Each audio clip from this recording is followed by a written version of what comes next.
Welcome to another episode of Don't Call It Small. I'm your host, Natasha Foreman. If you don't know me and you have no clue what this podcast is all about, let me share a bit. I'm a lead management consultant at Foreman & Associates, LLC, where we provide consulting and professional development services. And Don't Call It Small is where we talk all things business, share tips and news that you can use, and highlight the people and ideas behind the products and services that we buy. To learn more about our team, please visit foremanllc.com. That's FOREMANLLC.com. Hello, everyone. Whoa. Welcome to another episode. Episode 59. Oh, this is a good one. This is a good one, folks. I don't know about you, but it's a good one. It's a good topic because it's one that speaks near and dear to my heart. So we're going to be looking at entrepreneurship, at business ownership, at leadership, at management, all the different hats that you could possibly wear, and looking at how we go about operating when we lack confidence. And that's a biggie, right? So I have two quotes that I'd like to start off with today. The first is from Michelle Obama, and it says, "Your success will be determined by your own confidence and fortitude." Just let that sink in there. The triggering word, own, your own confidence and fortitude. And then there's a quote from Mark Twain that says, "A man cannot be comfortable without his own approval."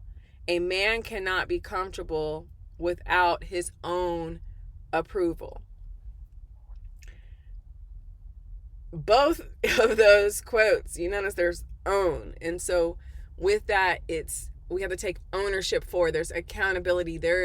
It's us. We're the energy drivers. We are the authors of what we are manifesting.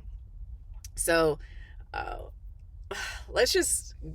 let me just go ahead and let my mind just take me where I'd like us to go. Make sure I look at my notes so I don't run off on any crazy tangents, and hopefully I don't lose anyone in the process, because that's definitely not the goal.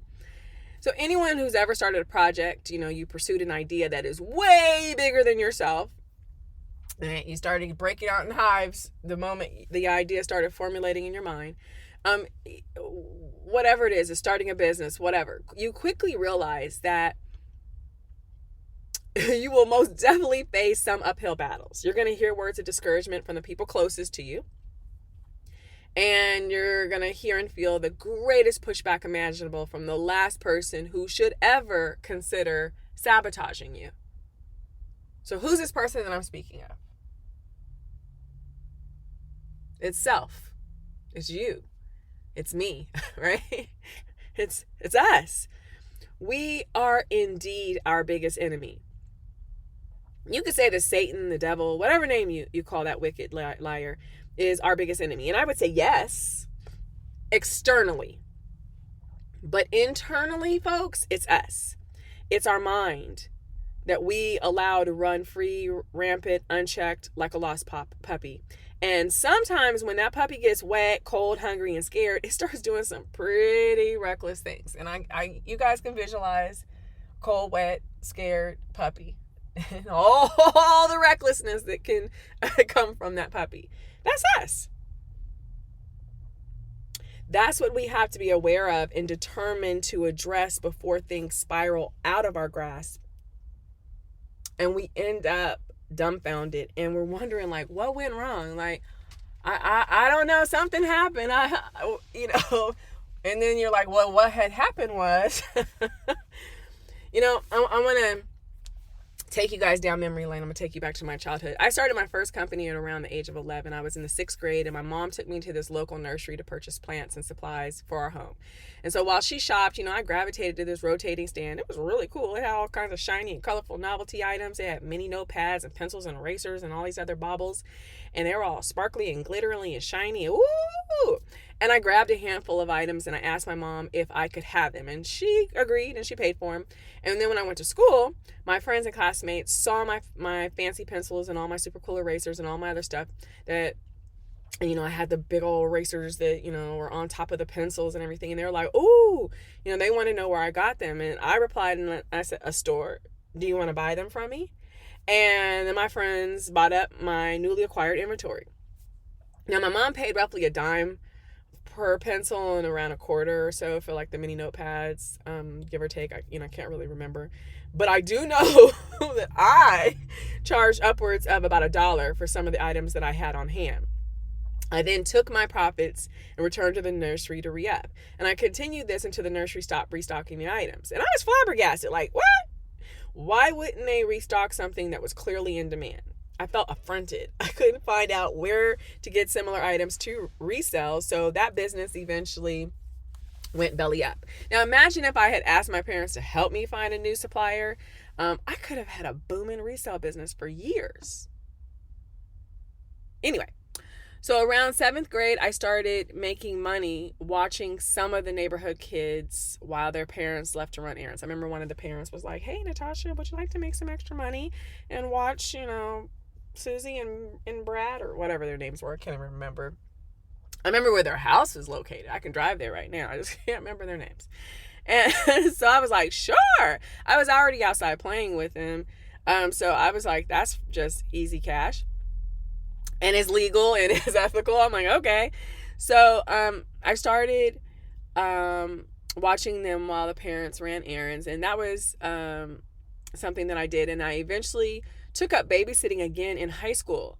I started watching the 2 little boys next door in their home while their parents went out for date night and other events.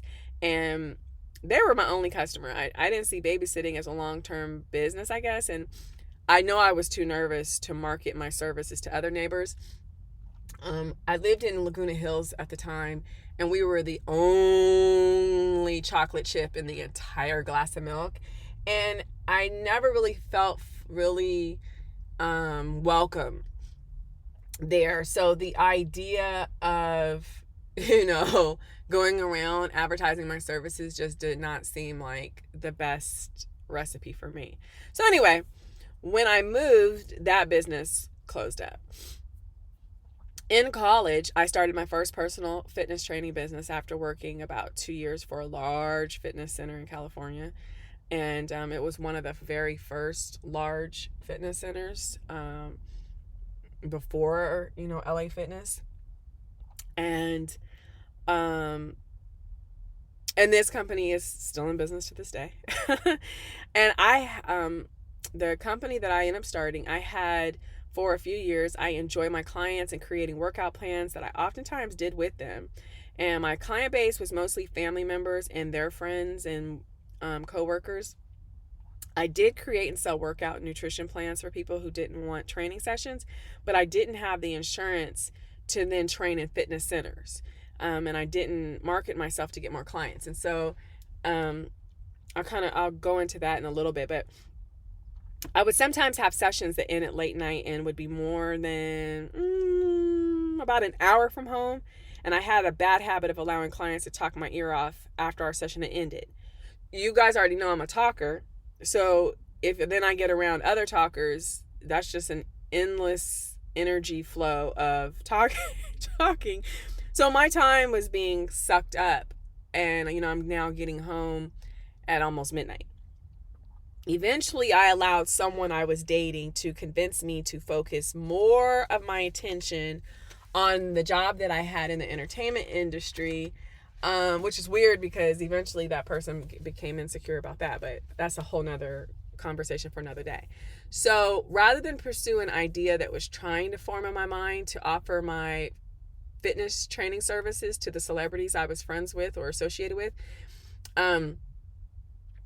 I just pivoted from that idea. And what was interesting is that I just finished talking about this fear or this hesitancy or not fully seeing the potential in an idea. And then here we go again, right? So I was fearful to really branch out to complete strangers, as this was about the early to mid 1990s, and most of our street marketing was leaving flyers posted with your phone number or pager number for anyone to call, which also meant prank callers and perverts. I'm just going to keep it real. I'm going to keep it real. It was a risky have to pursue, especially for a woman. And since I couldn't train in centers, insurance rates were just way high. They're much higher than they are now. And you had to show that you were covered for liability and other stuff. And then I forgot what the amount was at the time. But I was like, in my mind, I said, oh, I can't afford this. So I shied away and relied on training people at colleges and high school tracks. You know, I would go to the tracks at their homes, parks, and even at their work sites. That was really interesting.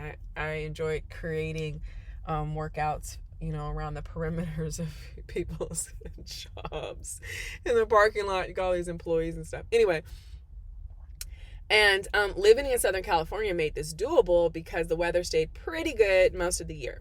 And I found myself trying to keep my client base restricted to females, even though I had plenty of experience training males, even professional athletes.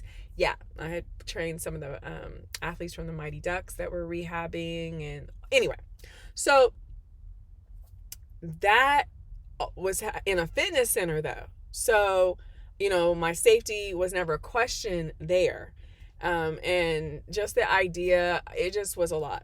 Anyway, over time, I started listening to the then boyfriend, and my own thoughts took over, and I unknowingly embraced his insecurity and began to see all of the ways that this business wasn't a good fit. Just silly me.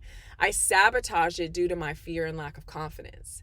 Had I instead went and asked around about where and how other trainers navigated this fitness world, other female trainers, and I did, at that time, I really didn't see that many female trainers. I was mostly males. Not to say there weren't any female fitness trainers. It's just, there was a higher, you know, prevalence and you had a greater probability of meeting male trainers than female trainers. Now, of course, it's just the sky's the limit, right?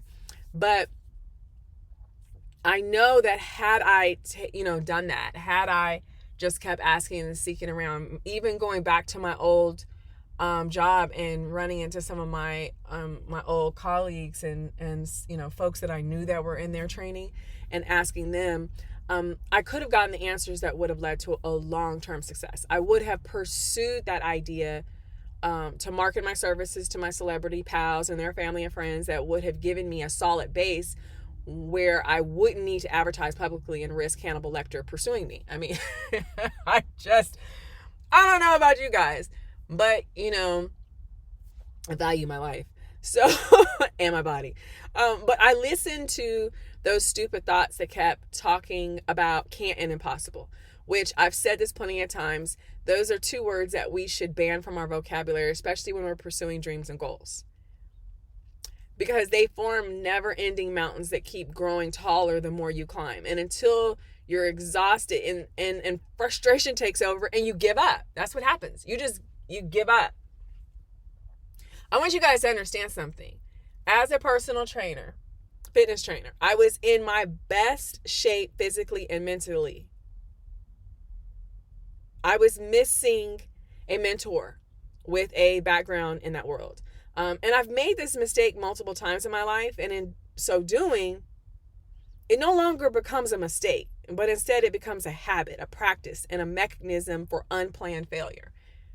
And I know you just did a double take. Like, did she just say unplanned failure? Yes, I did. I said unplanned failure. And I know you're like, okay, I don't know if I should be listening to this podcast. This woman's crazy. But I want you to understand something. See, when you start a business or, you know, a project. Sorry, you guys. Those are my little notes. I was trying to get to my coffee. I've been struggling with my, you know, I know you can probably hear it in my voice, but, you know, I'm persevering. I'm pushing through. But whether you're starting a business or a project, right? We oftentimes reverse engineer the idea from finish to beginning. Well, in doing so, do you also consider how something can break, go bust, fall apart, go awry, blow up? I want you to think about that. When you're starting your business or any big project, are you considering how it can blow up in your face? Like how it can go wrong? How that you can sit back and say, what in the world was I thinking? Yeah. Well, guess what? Some of the best business minds do, right? Engineers do. Anyone that is, you're creating something, you're building a car, you don't think they don't say, now how can this car blow up? I mean, I'm sure Ford didn't think about much of about that Ford Pinto back in the 70s that kept blowing up. Anyway, sorry Ford. But you that's usually what you do. So, and it's not to sabotage. It's not putting things in motion for defeat, right? It's not being negative, but it's rather strategizing areas of weakness and possibilities for attack to, counter move and reinforce and make the idea better and stronger. When you're going to make a cake from scratch, let's say you're creating an idea, you're saying to yourself, okay, how much of this ingredient, that ingredient am I going to need? And if I put too much of this in, what can possibly happen? Same thing when you're dealing with any type of chemistry, right? You understand that, it's a possibility this may blow up on me if I do this or that, or possibly this or that. So you're looking from different lenses and vantage points. Same thing. That's what we're supposed to do in business and for projects. And so if when I think about it, 11-year-old me hadn't learned to think of how I could be put out of business. And that's because my business was a default decision. It was created once classmates began paying for my products. I didn't initially go to school with the business in mind, and sales targets motivated me. I came up with a sales price on the spot. I mean, there was eyeballs staring back at me. Kids were salivating. They were drooling like, well, can I get one of those? And I was like, okay. $1. Like, that was that's what came to mind. $1. I didn't consider how I or anyone else could put my personal fitness business into the grave. I didn't. Just to give you a quick little history, I was an athlete in high school. I ran track. And so, of course, we went to the gym and worked out. So fitness was ingrained in me. Working out was ingrained in me. And I knew how to train. I knew how to train other people. I knew how to motivate other people. And so it was a natural thing to gravitate towards to become a fitness trainer. I just absolutely loved it. And those of you that don't know, I actually had revamped my company years ago in Atlanta, and I was training, but I had a niche group of people that I was training. I was focusing on children and elderly and people that had issues with food issues. So, obesity, morbid obesity, anorexia, bulimia. And anyway, so let's stick to the 90s. I didn't consider how I or someone else could possibly put that business into the grave. I was 19, 20 years old when I started it. And I was just doing what I loved. Had I considered the obstacles up front, then I would have mapped out alternative routes or approaches. And then my courage and grit would have fueled me to run straight at that mountain, scaling it like I was born to reach the top, right? You know how you get when you are so gung-ho. I can do it! I can do this! And you do it, right? And I think that part of the reason that did not occur was because I didn't turn to anyone else. I didn't turn to anyone else for advice, for counseling, for mentoring, for encouragement. I left myself exposed and vulnerable to attack by words, thoughts, and energy. All of the reasons why I couldn't do something began to outweigh all of the reasons why I could. Think about that. All of the reasons why I couldn't do something began to outweigh all of the reasons why I could. I internalized crap. And I'm sorry if that offends anyone, the word. But I did. I internalized crap that never had a place in my space, but I let it in. I allowed a seed to plant, grow roots, and produce nothing fruitful, right? It produced weeds all in my life's garden. So whenever a new business launched, I would have this growing excitement and I'm running and I'm busy and I'm doing this and that. But because I didn't properly equip myself with a team, an advisory crew to counter thoughts, to bounce ideas off of, I would leave myself alone with those internal thoughts. Just let that, someone is listening to this and they're like, oh my gosh, that's me. Yeah, that's you. That's you. That is you, right? Someone is like, oh. So I want to add that in addition to that, I had personal strife. I had struggle from romantic relationships. Oh gosh, the ups and downs of my romantic relationships. I actually have a couple of books that are being queued up about my love life. Lord have mercy. The turmoil of facing the death of loved ones. It just felt like folks around me were just leaving me. Just what in the world? Young, old, wise, buck wild crazy. And then I had financial valleys that I was dealing with. I had health issues and this and that and blah, blah, blah. And guess what begins to wane? My confidence. Your confidence. Put yourself in that, your step in those shoes and possibly the shoes that you're currently in, and your confidence starts to wane. The more stuff, the more things, that energy that's flowing in, that's telling you all the ways in which you can't, all the things that are impossible, all the ways in which you are stupid or crazy or moronic or whatever negative label you want to put, all the negative labels that come flowing your way to try to distract you, to turn you away from pursuing this dream, this goal. They start to beat down on your confidence. And I don't care if you have an idea to redecorate your home. You can spend the time to outline what you need and what's the backup plan if the supplies you need or vendors or helpers you need fall through. Like, do you actually think about that?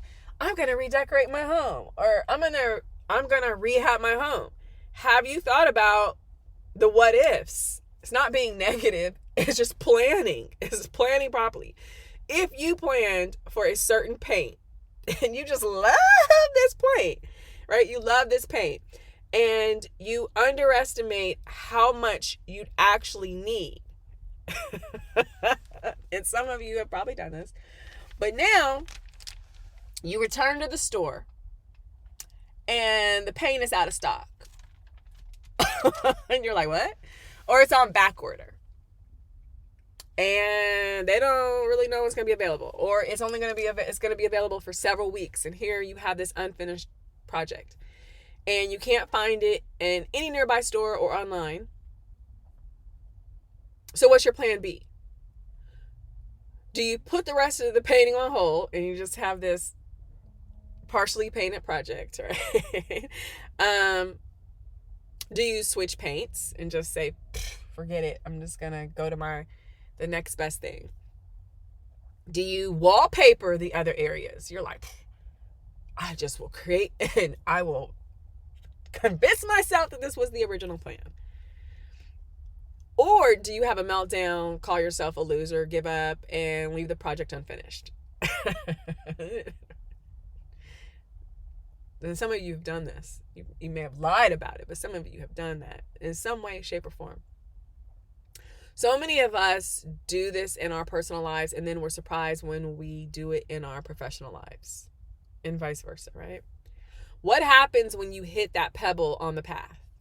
You're just walking and, doing your little stroll. Maybe you have your headphones on and listening to some music, or you're listening to this podcast and your foot hits a pebble on the path. All right. And you go, you kind of lose your balance a little bit. Do you recalibrate and keep pressing forward? now being alert and aware that there's pebbles and possibly other debris on the path? That way you reduce your risk of injury. Or do you say, oh, heck no, it's too dangerous out here. I'm going to hurt myself. Let me turn around. Let me get off this path. Let me take my raggedy butt home. Well, that depends on the voice inside of your head and how much time and energy you're giving it. That voice could say, it's a pebble, fool. Stop dragging your feet, look around you, and keep going. Or that voice could say, this is a potential death trap. Abort mission. Abort mission. So which voice do you believe? The one you listen to and follow. It's as simple as that. Whichever voice you give the time and attention and energy to is the voice that you will ultimately follow.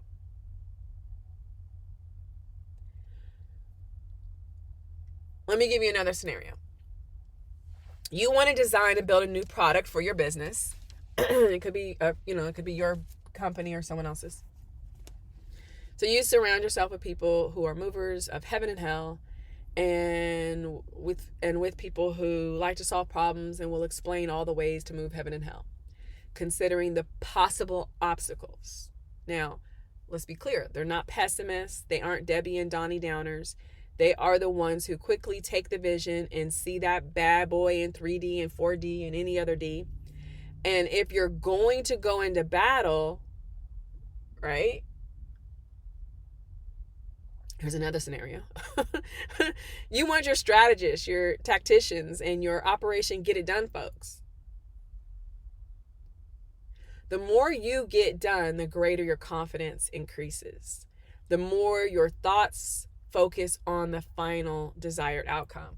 I don't care if you're trying to lose weight, you start seeing those inches decrease. You start seeing the scale move. You start seeing your clothes get looser. You start seeing that your skin is clearing up and it's softer and it's smoother and you're sleeping better and you're less cranky. When you start to see these things, your confidence increases. You continue the repetitive, positive nature and movement that initiated this progress, right? But what happens when you don't have a team, a crew, advisors, or even a singular mentor? What if your circle of influence acts more like your opposition than cheerleaders? That only underlines why it is your voice, your thoughts, and your authority that drives or clobbers your confidence. And I mean, yes, other people, they can have confidence in you and you in them, but your self-confidence relies on one person. You. Just like your self-esteem, your self-worth, what all these different selves, they're at the beginning for a reason. If you're struggling in your personal life, you will leave yourself open for attack in your professional life, and vice versa. It is there's not an area in your life that's not under attack. But if you're not planning for attack, if you're not sitting back and saying, okay, this, I'm leaving this open. And sadly, some people sacrifice one area of their life for the other. So, and many of these people, we see they will sacrifice their personal life for the ladder climbing, award chasing, attention seeking, accolade accumulating professional world. We see people take that L in their love life, with their family, accepting the shine of the accomplishments in their job or career in exchange. Accepting the temporary in exchange for the eternal. Accepting the season and the reason when they could have the lifetime. I mean, we see it.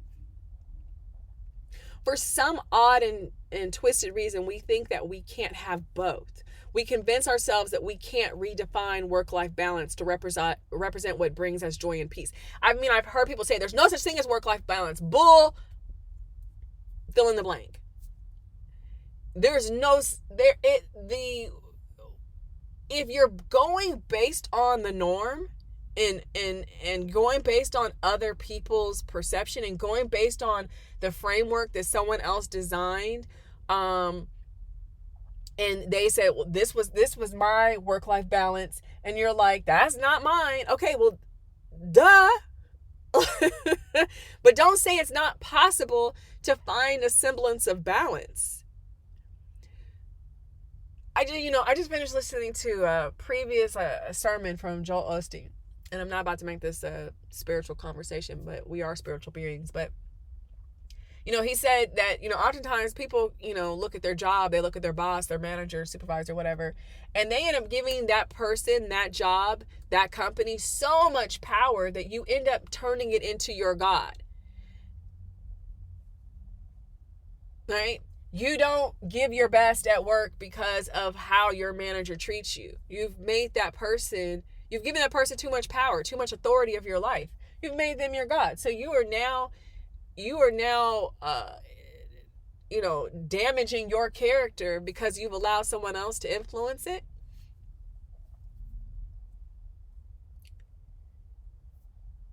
You choose. You choose how much time, energy that you're going to invest in something, how you're going to do it. Do you really need to keep ladder climbing? Do you need to keep pursuing this? Do you need to keep saying, I could do it, boss. I could do it. Throw me them extra balls and cones my way. Let me juggle them. Let me show you I'm a good circus act. Do you really need to? Because what is it that you really want? Like, I've realized that I've spent so many years, trying to outshine my biggest dreams of whatever. And the reality is that what I really want is I want, some land with a comfortable house for me to have family and friends. I can sit back and enjoy, my iced teas, my coffees, my whatever, sitting out, looking at nature, hearing birds, running from bees. And typing away, writing books, doing my podcast, teaching, training, learning, growing, sharing. I don't want to be bogged down with the 9 to 5, the 9 to 9, the 6 to 9. I don't want to. I don't want to be shackled to any business, to anything. I want to be able to have the flexibility and the freedom, and in doing so have the finances to help where when I want to travel, I can travel. That's what I want. I don't need the 8,000, 10,000, 20,000 square foot home. I don't. And it's no knock to anyone that wants it or has it. I have friends that do. But I don't. Like, growing up, I always wanted a loft. You see them a lot in LA and New York. Oh my gosh, I fell in love with them. Lofts, flats, And had opportunity in California when I was in the 90s to buy a loft. And here's the crazy thing. Anyone that knows anything about downtown LA, it was in 96, 95, 96. And there was a loft in downtown LA. Absolutely amazing loft. You can see downtown, you can see the LA. Oh my goodness. And it was on sale. It was listed for, it was like 89,000 or 90,000. And I had convinced myself that I couldn't afford it. They also had there was also a loft available for rent. And I think it was renting for $800 something, $900 something. And my rent at the time was like six something. And I says, oh, I can't afford that. I was in college. I can't afford that. Well, here's the crazy thing. When my lease was up and I went month to month, can you guess how much my rent was? About the same as the rent in downtown LA. And when I actually figured out how much my mortgage would have been had I smartly purchased, it would have been around the same or less than my rent. So years later, when I checked on that loft, that $89,000, $90,000 loft was now listed for $500,000. My lack of confidence. And the thing is that, and when you lack the confidence, what you don't do is you don't go ask questions. You don't go and speak to someone. My grandmother had been a real estate broker for decades. I never sat down with her and said, let me ask you some questions about real estate. Never once. Never, ever once. Not once did I ever sit down and talk to her about real estate. This woman owned tons of properties, never did. I think what happens is we end up having some blind spots, right? We are not looking at our circle of influence. We're not looking at our network. We're looking at everyone else in their circle, in their network. We're not looking at ourselves.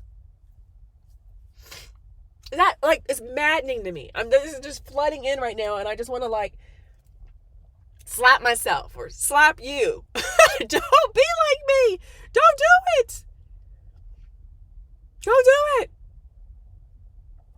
For some odd and twisted reason, we think that we can't have the healthy personal life, the healthy career, that we can't have work-life balance.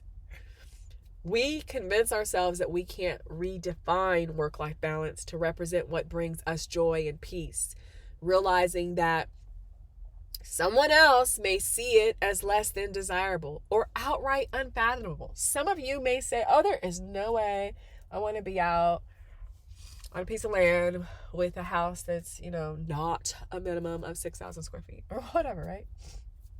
Some of you may not want that idea. That's great. That's what you want. But I am not going to let someone poo-poo on my ideas, my dreams. I've already done it. I've done it so many times. I've allowed other people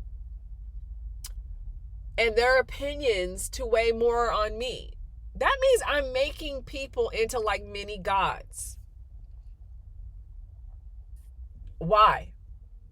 And so many of us do this when we're looking at social media. Do you know that when you're looking at social media and you start salivating at what other people have and you start feeling envious and jealous of what other people have, you have given power and authority to these other people. You have made them in an image and likeness that is greater than you. For what reason? Stop comparing your world to others. Stop comparing your yard to others. Stop comparing your marriage. Hint, hint. Oh my goodness. Your relationship. Hint, hint. Stop comparing them with others. Oh, excuse me. Stop comparing your children to others. Oh my goodness. I want to just choke out some of you parents. You're busy looking at what your child is or isn't doing, can't or can do, the magnitude, the level, stop looking at those stupid charts and defining your child based on a chart that some academics, some $30 word users, created and defined, and they don't know your child. They don't know your child's strengths and abilities and the potential and where they can go.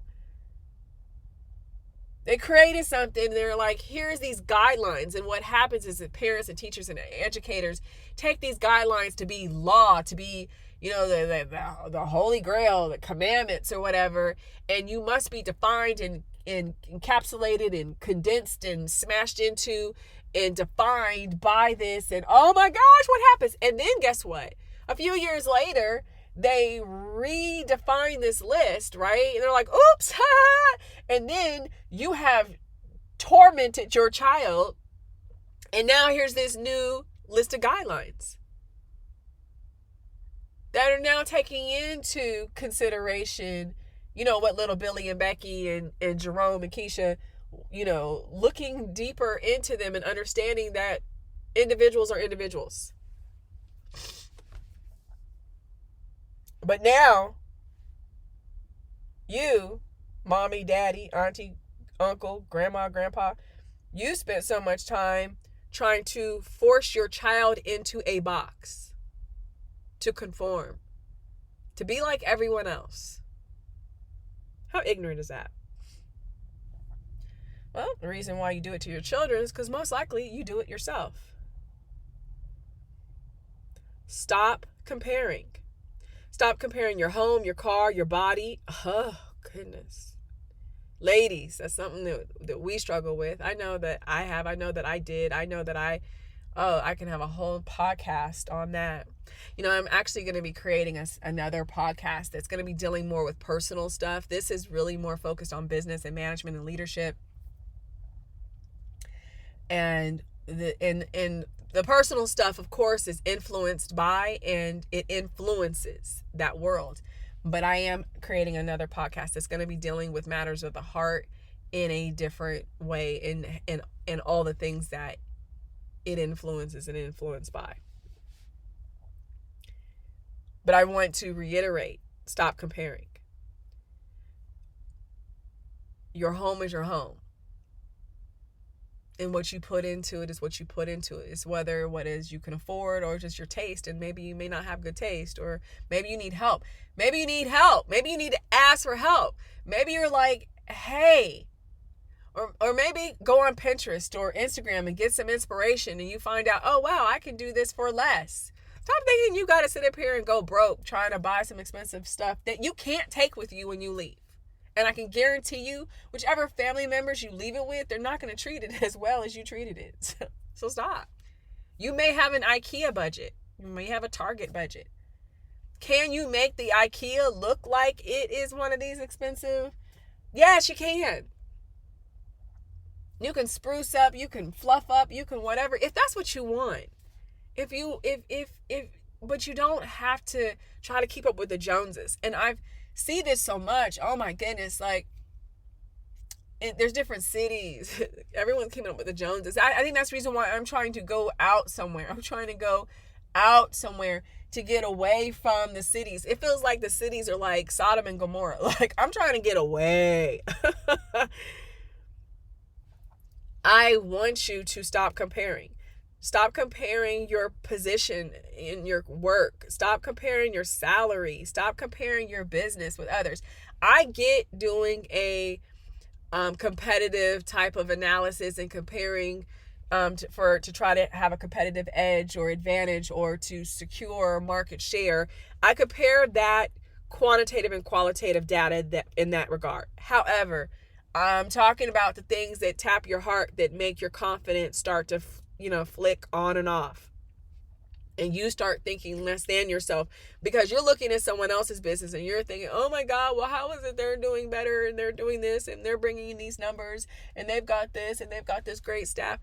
Stop that. Stop comparing. That's their world. Focus on yours. Simple as that. And I'm guilty of it. I'm so guilty of it myself.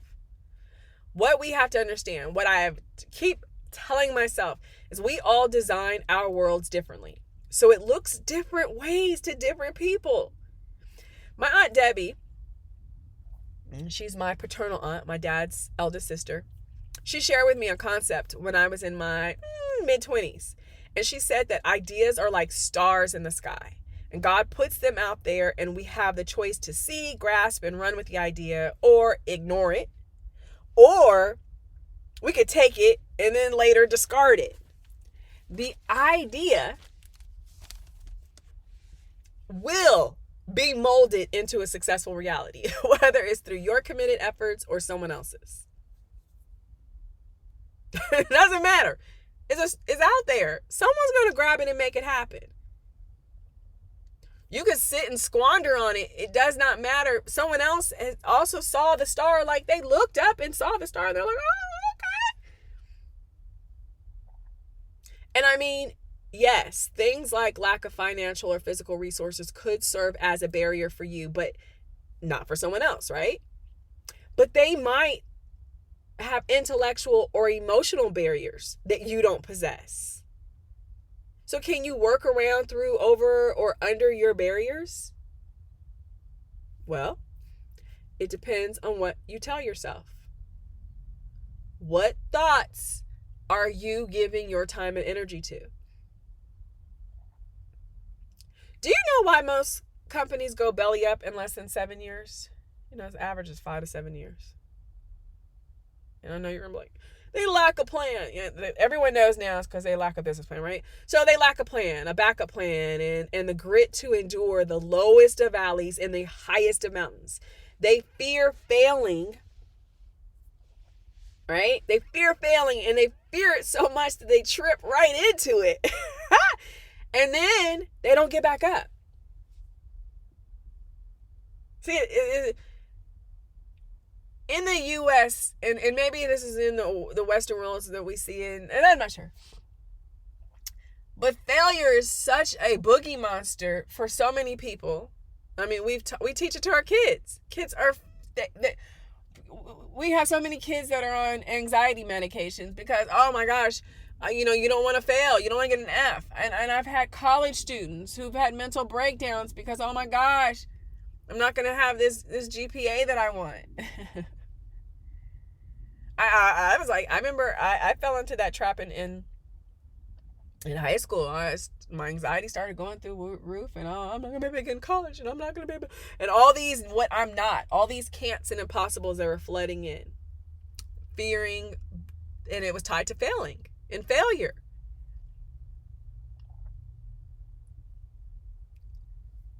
Fear is crazy, but what we have to realize is that the more we entertain the fear thoughts, the fear speech, the more we give it power, the more we make it our God, our ruler, our leader. There are 2 tools that I think that professionals should have duplicated for the 2 worlds. You should duplicate this for the 2 worlds that you're trying to navigate, especially if you're trying to find a way to have work-life balance. When you're trying to tend to your personal world and your professional world, there are 2 tools that I think that are used professionally that should also be used personally. And so I'm going to explain. Hopefully you're taking notes, and not you're going to listen to all this all over again. So we create, or just fast forward to like 48 minutes in. There, I helped you out. We create business plans when we're first attempting to launch our business. Hopefully you did, right? And most owners then put the plan in a drawer or on a shelf. And I've done it myself, right? We've done it. Everyone has done it. Just stop lying if you say you didn't do it.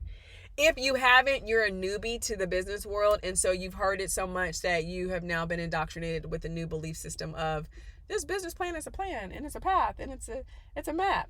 But for those of us that are old school and we've been in this game 20, 30 plus years, you have to admit that you have written plenty of business plans that you later shelved. So you put the plan in a drawer or on a shelf. If it's digital, it's sitting on your computer or thumb drive, and it's never looked at it again. That's until it's requested by another party for whatever reason. Then you dust it off and you review it, make sure that, oh gosh, oh wow, look what I wrote 5 years ago. And then you share it with someone. Well, quick summary as to what's wrong with both of these approaches. Your business plan is supposed to be your roadmap. Wait, I just mentioned that. And it's supposed to be a break in case of emergency life raft. I don't know if you knew that. Now, if done properly, it outlines your dreams, your goals, your plan A to plan D, what money and resources you have, and what you need short term and long term. There should be a game plan outlined for when the chips are lining up in your favor, and the contingency plan when hell breaks loose. Dang, I sure am talking about hell a lot today, aren't I? Anyway, back to what I was saying. Within that plan should be an analysis that makes clear where you stand in comparison to where you desire to be. And you should have a SWOT analysis that's truthfully peeling back the layers of your company to reveal its strengths, weaknesses, opportunities, and threats. And I know I've talked about it before, but strengths and weaknesses are always internal. Opportunities and threats are always external to your company. I don't know, maybe I need to dedicate an episode to that. But anyway, your business plan should have a pretty decent marketing plan. It doesn't need to be, elaborate and award-winning, but it needs to be pretty decent, where it outlines a campaign or two that you would like to pursue to get folks' attention about your company, the products and services you offer, and convince them of your value, because that's what marketing is all about. Marketing is to convince people of your value, that they believe the value that you're professing, so much so that they want to purchase your products and services. Well, how do you know where you are in comparison to where you want to be if you don't have a map? And for some men, which is weird, because a lot of men don't use a map to navigate around, and y'all get lost and you'll keep driving around and you won't ask for directions. But what we do find on the flip side is that a lot of times when it comes to business and projects, you tend to outline a map of sorts, and you tend to ask whether directly or indirectly. So it's interesting that flip side. So maybe it's just that in your personal lives, you guys are just lost. I don't know. And that's not all men, because I have had plenty of male clients that professionally I'm like, oh gosh, where's your map? So without the map, how will you know where, when, and why you deviated? You won't. You may know where the starting point was, but you're not going to know, where you are in comparison. You won't know exactly where you deviated. You won't know when you deviated, and you may not even know why you deviated. Because most likely it was reactionary. It was fear-based. And you pivoted. So then how will you know if you leveraged your strengths and opportunities and overcame or found a workaround to the weaknesses and threats? If you're not regularly and routinely reviewing and updating this information, guess what you're doing? You're just running around aimlessly. You're throwing gum on the wall and hoping it will stick long enough so that you can call it a success. And then when it falls, you're hoping no one's looking. You don't need an extensive plan. And I'm going to be very clear. You don't need an extensive plan like you would need for a funding request from investors, banks, etc. You don't need that. You don't need a 30, 40, 50, 100-page document. What you do need is a document that you will want to refer to monthly or at least quarterly to check on progress. Some of you, it may just be twice a year, but it doesn't matter as long as you're checking progress. But here's something else that's missing. Now, I mentioned the business plan and SWOT analysis for your company. Now, let's look this personal side. Where is your personal plan and your personal SWOT analysis? Our confidence usually takes a hit because we haven't properly married ourselves with this company, this project, this idea. While you provide detailed data on the company, where are you in the equation? And going beyond, because you've put a little bio, blah, blah, blah. I mean, your own personal overview, your bio on you, the why, what skills and training and talent and previous experience and education do you have? And the thing is, and it may not just be defined based on the skills and education that are relevant to that particular company. You don't know how your other skills and education and talents that don't seem relevant can actually benefit your company. You have to outline all of it. So if you know how to crochet, or you know how to, climb trees, you may say that has absolutely nothing to do with this company, but you may find yourself in the trenches one day. You may find that dirty diaper that hits the fan and everything is flowing your way, and you may find that climbing that tree skill comes in very handy.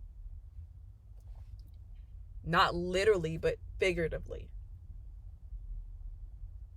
So you have to sit down and you need to write out your strengths, weaknesses, opportunities, and threats. What internally are your strengths and your weaknesses? Be honest about it. Put it out there. Stop playing with it. What opportunities externally from your network, from someone else's network, from other sources, what opportunities can you gravitate towards? What opportunities are out there that could potentially leverage your strength? Opportunities that are out there that can counter your weakness. There may be people out there that are strong where you're weak. And then at that point, you don't have to worry about your weakness, because they're going to fill in that gap. They're going to do the job that you can't do because you're not capable of doing it. You're not good at accounting. But you found somebody who is. Boom. Opportunity. And then what threats are there? What external threats are there? I mean, really, what are the things that can attack the mess out of your idea, your business, your project, create it into Swiss cheese, and then come through, with a battering ram or whatever and just clobber it down? And then you need to write down what is unique or special about you. This isn't you bragging about yourself. This is you embracing all of your life experiences and all the things that you've been able to take in, and all your quirks and your nuances and the eclectic style you have, and that you like, peanut butter and sardine sandwiches. And it's because what you like, and you're good with what you like, right? Whatever. What is unique and special about you? What you're not realizing is how that uniqueness and how that specialty, that special sauce that you bring, how that could possibly positively impact your business, your work relationships, forming those relationships with potential clients and vendors and suppliers. You just don't know. But you got to write it down so that you can see. Because sometimes we don't realize how much we hide these things, because we're so busy trying to morph ourselves and to shape ourselves and to put out a representative that aligns with the norm of what other people seem to want to see. Then all of a sudden, when those other sides of you start to poke through, people are like, well, who's that? Well, that's me. But I've been hiding these parts of myself. But why? Why? So you need to outline those. And then you need to sit down and you need to ask yourself, how will you personally, you market yourself? I'm not talking about the business, the idea, you. Right? You are the energy behind that idea. How will you market yourself to appeal to prospective customers and vendors and suppliers and employees and partners and so on and so forth? How will you work best on a team? If you're starting your business and you're a solopreneur, you only know about you, yourself, and I. And sometimes you don't do good with the other ones. So, how do you work best? How will you work best when you start adding team members? When you get a partner? How will you work best alone? Remotely. Some of you all are acting like complete fools because of this pandemic, and you're having to work remotely, not in the office, not sharing the energy with other people. This is stuff that you need to have outlined before. So now you need to outline it.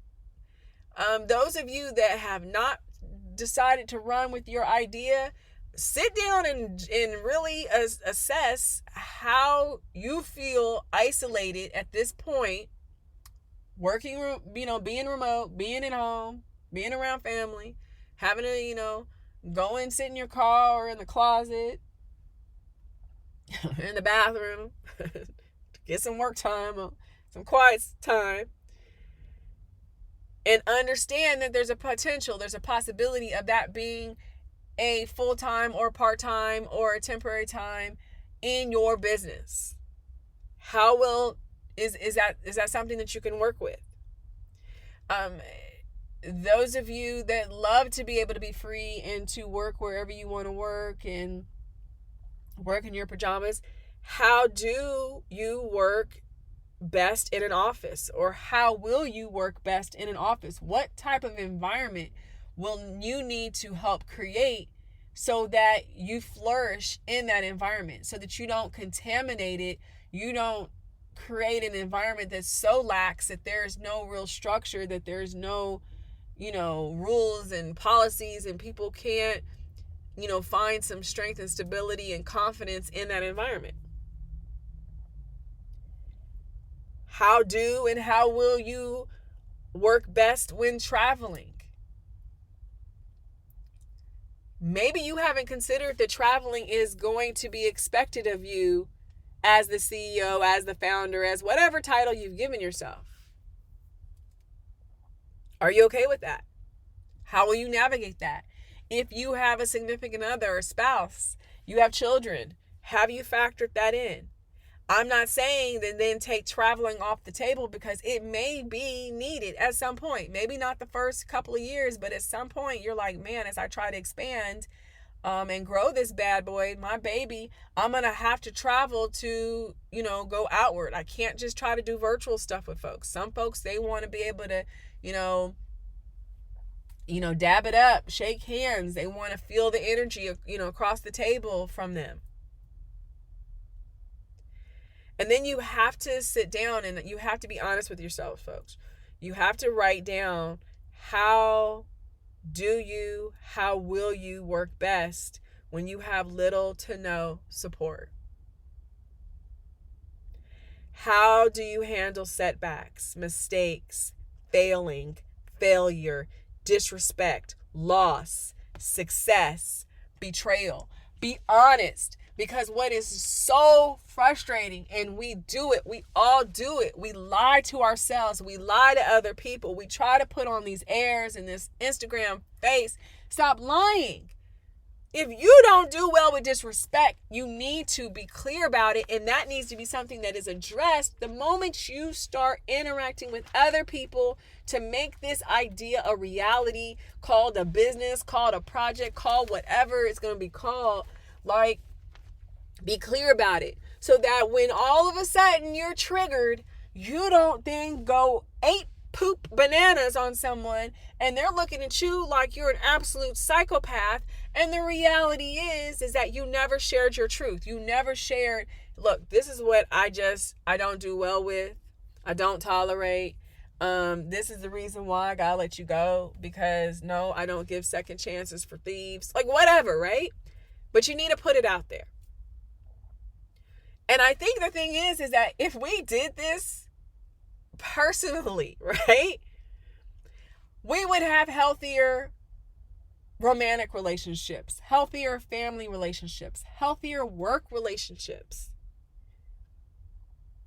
Because we're then being truthful with ourselves, and we can then be truthful with others. But so many of us are lying to ourselves, and hence we're lying to other people. And so we're one big fat liar, and then we're holding everyone else to the standard of, being truth seekers and truth speakers. And in all of this, guess what happens? Our confidence gets poo-pooed on. You need to, I need to, we need to peel back the layers on ourselves, because you can be the difference between your company thriving or dying, growing or shrinking, doing big things or being irrelevant. You can either be the catalyst to positive change or the reason for stagnation. Missed opportunities or seized victories can rest with you and the decisions you make, the energy you bring. You could be the difference between repeat customers who help generate word of mouth business, or you're the reason for no customers. Your energy and personality shapes the culture and ecosystem of the company.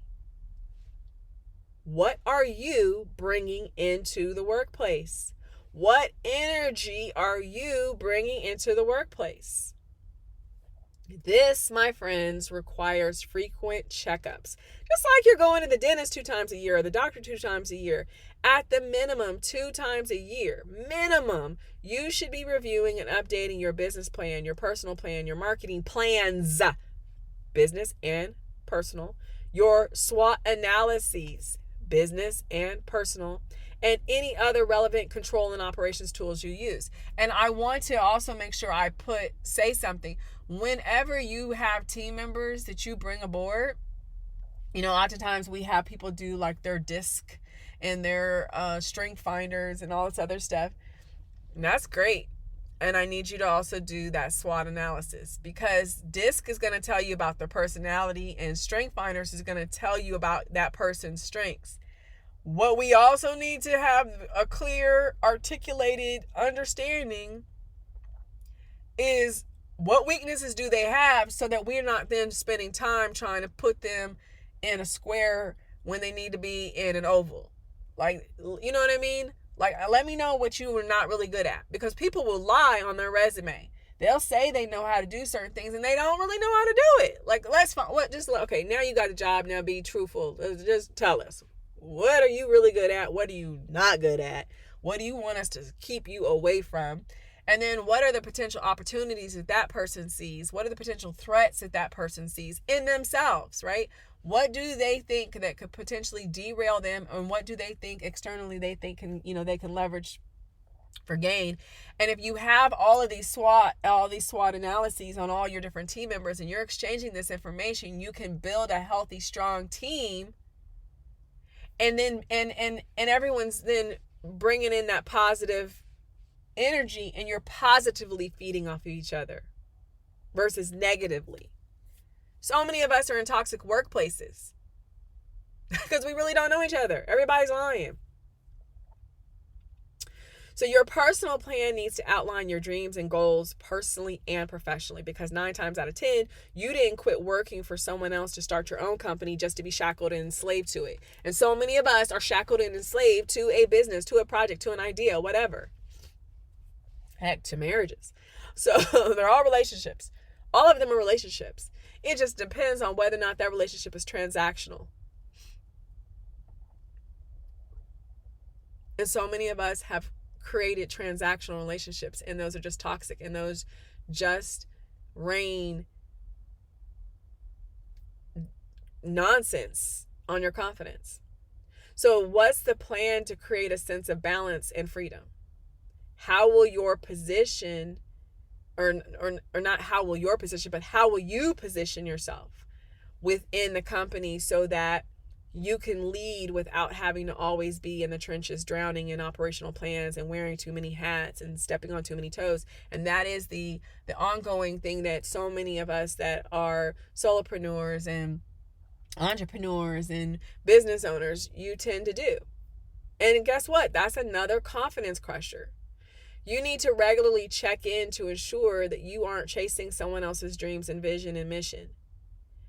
Making sure that you stay right-sided and focused, because burnout will ruin your confidence. And so many of us are chasing other people's dreams and visions and mission. So many of us are looking on social media and in magazines and on whatever, and you're like, oh, and you start pivoting and you start, deviating from the plan to now chase someone else's. Losing focus and wandering aimlessly will destroy your confidence. Looking up several years after launching and realizing that your company is nowhere close to what you envisioned, and it's not a good thing, it will most definitely poo-poo on your confidence. Can you see how it's more than talking about confidence or faking it till you make it? If you don't have folks in your corner pouring into you affirming and uplifting words and counsel, then you need to position yourself to create the ecosystem where your positive words reverberate and they smack you lovingly side to side. It's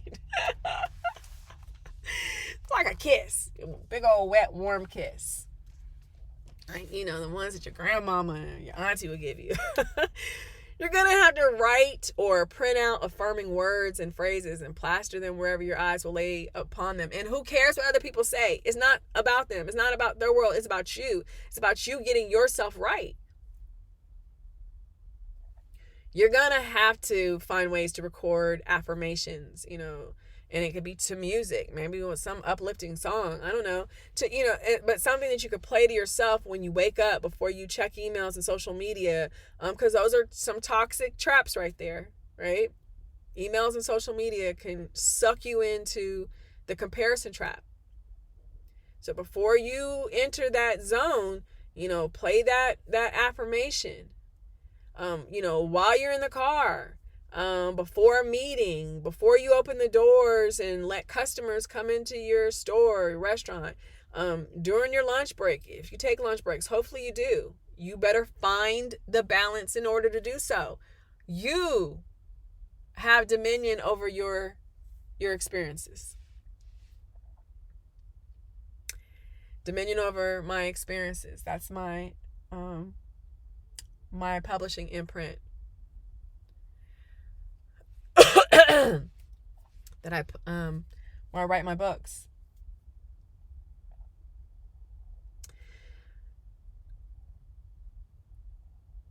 During your workday, before you end your workday, you should hear that, listen to that affirmation. Before or driving home, right? Because sometimes you gotta purge and detox before going to bed, so that the thoughts that you are going to sleep don't haunt you, but they actually inspire you. You wake up the next day and you're like, oh my gosh, I got this great idea. And for some of you, that may be repeat overkill. And it may not be that you're doing it in all these different times, but for some of you, it may be what's needed to jumpstart your heart. Some of you are risking flatlining. Some of you already have, and you're desperate for CPR. Who you are and what you are still very much is nestled inside of you. You just have to peel back those layers, breathe, and let your true self be revealed. Stop fronting, stop hiding, stop lying. If you're struggling with your business, I can guarantee you it's most likely because you forgot or you lost your why. Your why is what drives your mission, your vision, your values. I redefined the mission statement for Foreman Associates, and in redefining it, it came down to what we wanted to do was to help people to find and to take a hold of and discover and run with their why. Maybe your why has changed. Maybe it hasn't. Maybe you've changed. Maybe you're distracted. Maybe you got lost chasing that rabbit down the hole, and you didn't know that it was all one big old LSD trip. Oh, did you just pause and look at the screen like, did she just say LSD trip? Mm-hmm. Yeah, that Alice in Wonderland. Okay. I mean, did I make you laugh with that tie-in? I mean, folks, I gotta keep you on your toes. And this episode is longer than what I normally do, but this was something that I know that I've had different people calling me about, coming to me for, mentoring, coaching, or whatever. And I know my own personal self. I know me. I gotta keep it real. Like, I share with you all, through this podcast, through my blogs, through social media, and I peel back these layers. And some people I shock and I scare and like, oh no, because they want to define me in a different way. They want to have me in a box. They want to label me, and I'm like, oh, please don't. So I said this to make sure. Like, are you listening? Are you awake? Are you alive? Are you engaged? Because this is a one-sided conversation. I can't hear you back. But it's not to be a passive one. This isn't supposed to be a passive conversation. You're not supposed to just take this in and be like, oh, okay, feel good. No. I want you to sit down and reflect over the words you speak about yourself, your company, your products, services, systems, processes, functions, employees, contractors, customers, clients, vendors, suppliers, investors, supporters, advisors. Do you minimize, diminish, reduce, casually regard these energy sources, or do you speak with honor, pride, power to and about them? Do you see your relationship with your company as a relationship or a transactional entanglement? Thanks, Jada, for the entanglement. Sorry.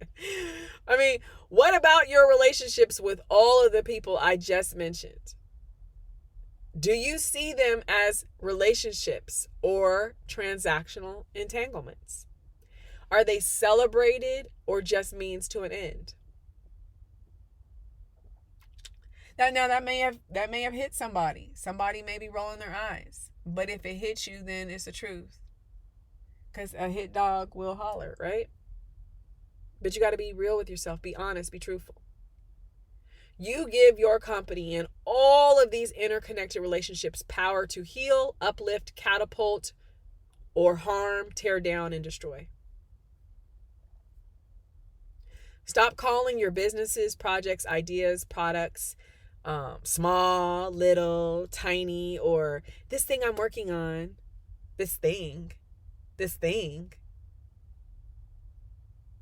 What? And there's so many other minimizing descriptors that so many of us use. But you wouldn't use those descriptors for someone else's business, for someone else's idea, someone else's project. Oh no. The words you would use for them are so uplifting and so energizing that, oh my gosh, you have turned people on to they want to support it. They want to buy it. I want you to think about it. You know how amped up you get when you're describing what someone else is doing, right? Whether they told you directly or you just happened to see about it, was reported, or you saw it on social media. Someone else is doing and you admire it. You love it. You know how much energy you pour into that? That's what you need to speak about yourself and what you're doing and what your company is doing. Excuse me. I have a quote I want to share with you. It's from Stan Smith. And the quote says, experience tells you what to do. Confidence allows you to do it. A lot of folks we have a lot of experience, but if you lack confidence, you won't then do it. You got degrees and certificates and just know-how, but you don't have confidence, so you don't do it. You just make excuses. You start blaming other people. You start blaming the environment. You start blaming politicians. You start blaming this person. You blame Satan. You blame this person. I mean, you just don't, because you lack confidence.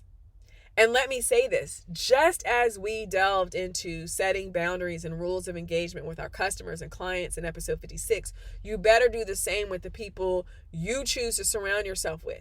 If they are energy leeches, then throw some salt on them, snatch them bad boys off, and toss them to the wayside. If they're like ticks, then you clamp, squeeze, twist, and remove them nasty critters and flick them far, far, far, far away. Keep your distance. Stop laying down with flea bag dogs and then being shocked that the fleas are biting you. I mean, duh, rah. Pick your circle. Pick how much you engage with the circle and those within it and the context of the engagement. I am really big on energy. There's just certain people that I just don't interact with. And they could be friends of my friends. And I don't give two hoots. Patoot. Just don't. Cool. I'm going to be cordial. I'll smile. But I am not engaging with you. No, we're not exchanging contact information. We ain't going to lunch. No, because your energy is conflicting with mine. Your energy is telling me this one right here, you may have to choke her out. You know what I mean? I'm just saying. I just don't.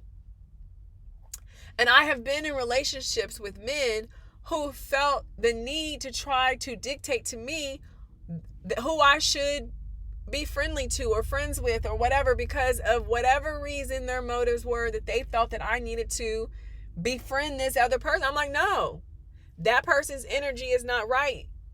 It is literally not right. Not right for me, maybe for you or someone else, but not right for me and who I am and my energy and my essence.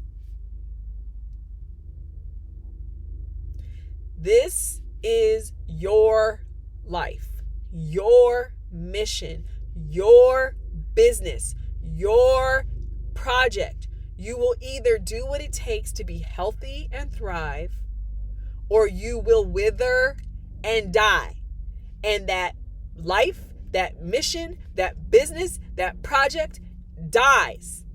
Gone. Done. Because 9 times out of 10, guess what? You didn't build your business to be able to sustain after you.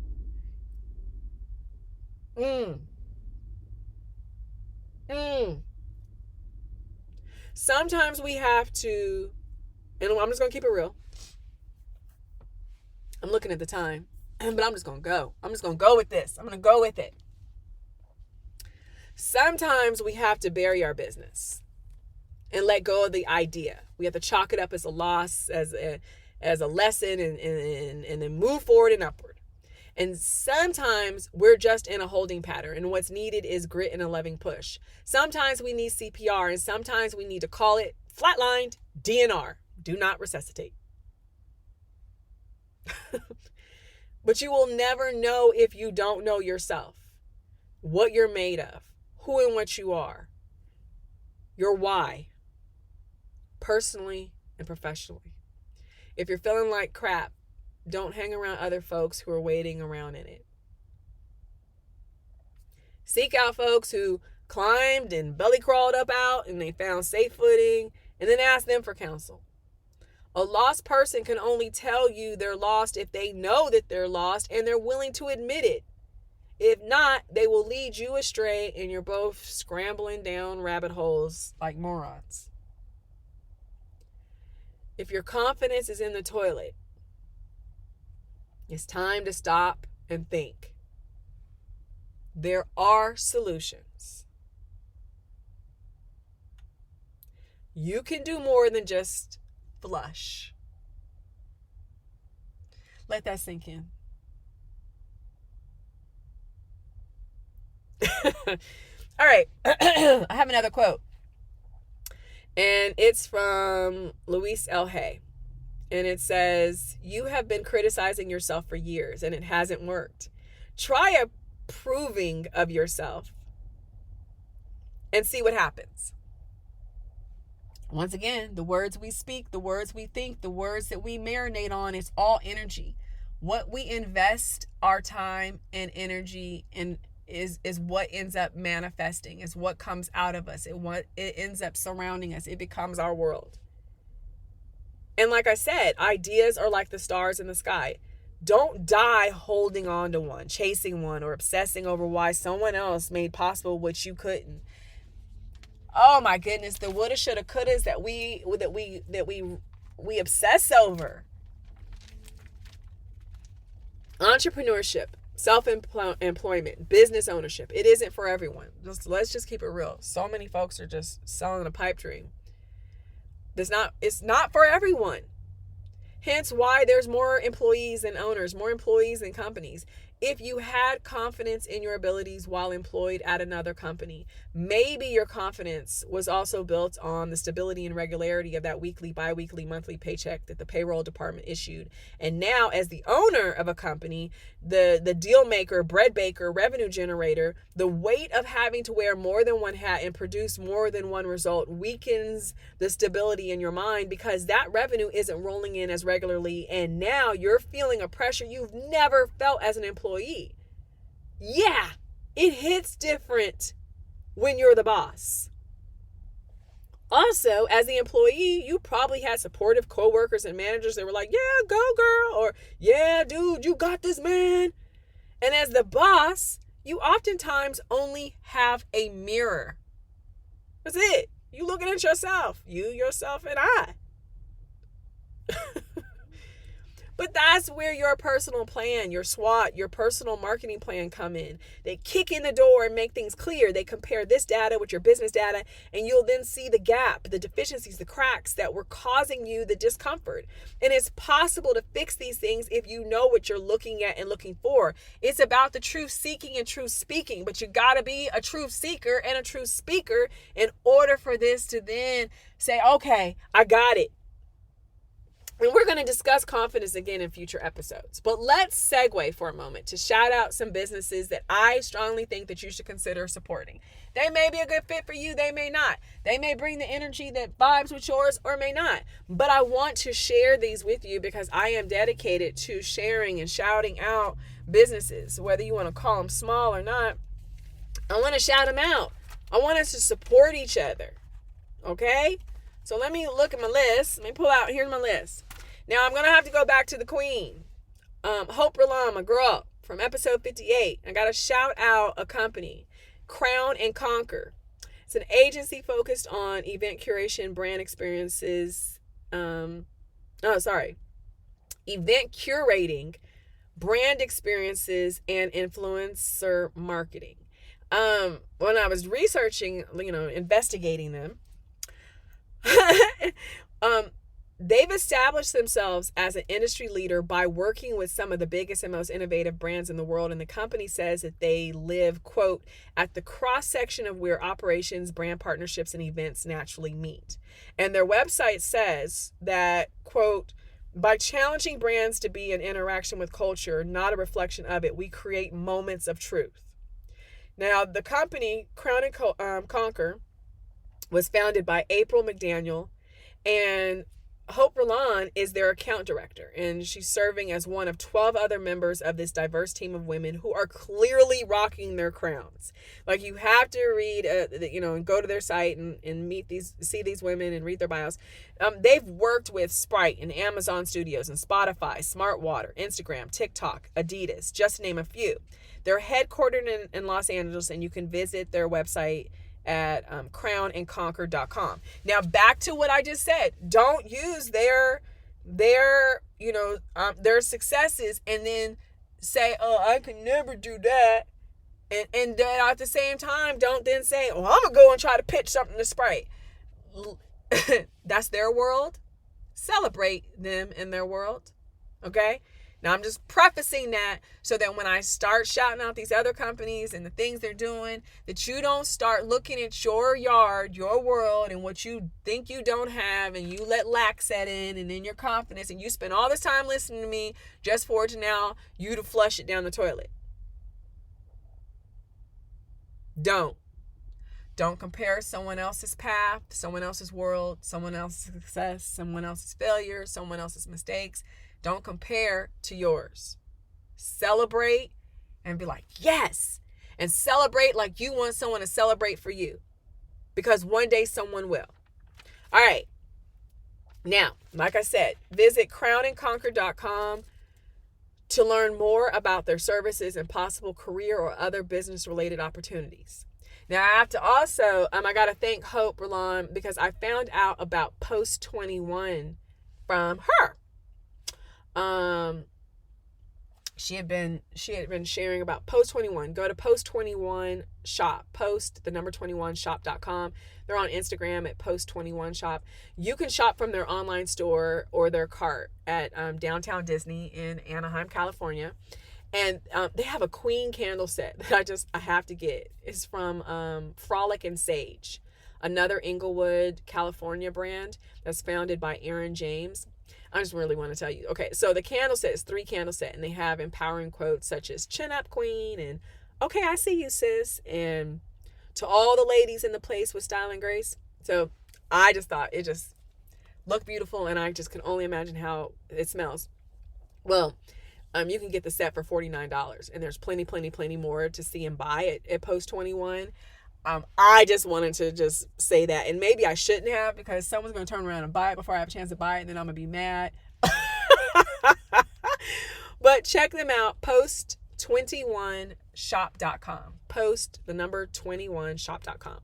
Now, I want to shout out a financial educator and coach who paid off over $130,000 in debt and you can just call her Danny. And you can visit her website, pennies2wealth.com. She's also on Instagram at pennies2wealth. And learn how to live within your means and accomplish your financial goals without falling into the one-size-fits-all trap that has left plenty of you and us and me lost, dazed, and confused. All of her content on her site, her YouTube account, it's all free because, as she put it, it's the content that she needed when she was navigating through those same waters. So rather than making folks pay for it, which would normally turn away folks, especially if you are drowning in debt, she understands, she empathizes with that, she sympathizes with it, and so she puts her content out for free so that she can provide for you the very information that she needed when she was wading in those same waters. Now, the next company, the person I want to shout out is to my childhood friend, Robert Collier. We went to high school together. He's a credit consultant and determined to help you remove any inaccuracies and obsolete information being reported to credit bureaus like collections, child support, charge-offs, medical bills, tax liens, repossessions, and more. You can text the word credit to area code 772-812-2856. That's credit to the number 772-812-2856. You can follow him on Instagram at rcollier financial. That's the letter RCOLLIER financial. I'm going to let you know now, it's a paid service with a membership plan. They help with budgeting, building credit, and other services. So check it out. See if what they're offering is what you need. If it's not, then it's great, but it may be for someone. So my fifth shout out is to Chanel Jolie. She's a portrait and natural light photographer. She's bouncing from DC and Atlanta and anywhere around and in between. She's back in school pursuing that big queen degree. Go girl! But that shouldn't deter you from checking out her work and booking her for 2022. So visit ChanelJoliePhotography.com. That's ChanelJaali photography.com. As I've always said, I put the links to all of our businesses and entrepreneurs and professionals. The links are available in the description of the podcast, but also on our company blog at Foreman Associates blog. I love Chanel. She asked me to take part in her Glow photo series years ago, and I jumped to support her vision in displaying the glow, the magnificent glow of Black and brown women and femmes. And so please check out her work and support her. Now, you guys know I love my family. I love family. I love them. So many of us are answering our calling and doing our thing. And so here's a cheers to my cousin, Courtney King, who is a heart-based life and spiritual coach. She's located in New York City. She has live online dating sessions on Instagram on Mondays at 9 p.m. Eastern time. So for those of you all that are single and want to mingle, please, if you're married, stay off. Please. Visit her Instagram at Coach Courtney K, Coach KOURTNEY and the letter K. And for spiritual coaching, visit World Changing Mind. She has a Live From Your Heart podcast where she gives insight on what it means to live from the heart, freeing you from negative feelings and emotions. And it's accessible on Spotify and other podcast providers, so check her out. She also provides free audio training and more services. She has a free ebook called The 3 Strategies for Truly Living Free. So visit CoachCourtney.com for more details. I love you, cousin.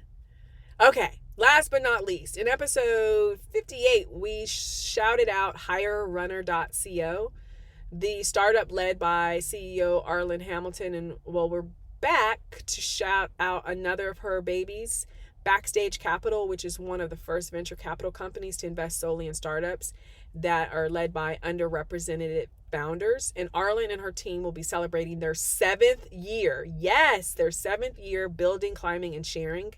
It's amazing. This August will mark their 7-year anniversary. So far, they've invested in more than 180 companies. That's awesome. Visit BackstageCapital.com to learn more and see about funding opportunities or ways to sponsor or partner with Backstage. I'm like, that is so awesome. All right then. Clear my throat. Been doing a lot of talking. I hope that this has not been something that you're like, I can't believe I wasted my time listening to her. But I hope that something I've shared today resonates with you, helps you in some way. I just really want to stress to be intentional with and in your life and do the same with, in, and for your business. I told you about my businesses at ages 11 and 15 and 19. I didn't tell you about the ones that I birthed and later let go. It's about 4 to 6 different companies. Some were, I kind of briefly touched on the rebirth of my fitness company years ago, but I really didn't go into details. But the answer is that some weren't feasible. Some required more than I could give them. Some I launched at the wrong time. I don't see them as failures, just lessons with financial consequences. I mean, it comes with it, right? And the reality is that we're in relationships with people and we invest in them, time and money. Some of you have been pouring out a whole bunch of money to another person, right? We just do. Our businesses are relationships. It's just whether or not you see it as a relationship or a transactional entanglement. And I see them as relationships. So what I've learned from other business people and founders and CEOs, from their successes and their blunders, from personal conversations where they've shared advice, and from books that they wrote or they had written, revealing what they could recall in hopes of helping others. I've taken all this in. And honestly, that's what I hope that this podcast does for someone. And maybe that someone is you. Maybe. That's what I hope for. It's like, I'm not just talking to talk. I'm talking because I'm hoping that it resonates and it helps, and that something that I say to you, something that I have learned from my own experiences or from a counselor or advice from someone else, that I can pour that into you freely because it's something that I needed. It's something that I needed years ago. It's something that I needed months ago. And so I want to be able to pay it forward. So hopefully it does. And so, there you go. You know what that music is, don't you? Can you hear it? Can you hear it? Oh my goodness. Clearing my throat. It's that time again. It's time to wrap up and go our separate ways until next week. Now, if you have any questions or suggestions about this show, please email them to us at don'tcallitsmallbiz@gmail.com. Please don't send a suggestion and tell me not to talk when I don't feel good. Just get over it. No one has said it, but I'm just saying there's always going to be some little booger out there. I want to share some quotes with you. I don't know the actual source. I just know that it was from at Lifehack. So I don't know who they attribute it to because they didn't list it. So if anyone knows who the actual source of this quote is, please let me know so I can give credit. But it says, confidence isn't walking into a room with your nose in the air and thinking you're better than everyone else. It's walking into a room and not having to compare yourself to anyone else in the first place. I love that. And then a second quote I have is, you gain strength, courage, and confidence by every experience in which you really stop to look fear in the face. You are able to say to yourself, I have lived through this horror. I can take the next thing that comes along. You must do the thing you think you cannot do. And that is from Eleanor Roosevelt. I love it. So with that, be sure to check us out on Facebook at Foreman & Associates and on Instagram and Twitter at Foreman LLC. Our podcast Twitter handle is It Ain't Small. And I want to make sure that you guys are also following us and sharing us with your friends and family. And I say that because sometimes we hoard information for ourselves, and I don't want you to do that. So make sure that you are sharing us with other people. And you can follow me on Instagram, Facebook, Twitter, and LinkedIn at Natasha L. Foreman. Reach out to me, say hello, share your story. I look forward to meeting you. I really do. I want to make sure I give proper credit for our show theme song. It's called Higher Up and it's by Shane Ivers. Thank you everyone for tuning in to the Don't Call It Small Business podcast, for sharing these episodes with others, and for your continued support. And don't forget what I tell you on each and every episode. Don't call what you're planning, thinking, dreaming, or doing little or small. Go big, go bold, or go nowhere. All right, folks, I will see you all for our next episode. I look forward to sharing with you some other companies I have been researching and supporting and highlighting. Have a super awesome day and week.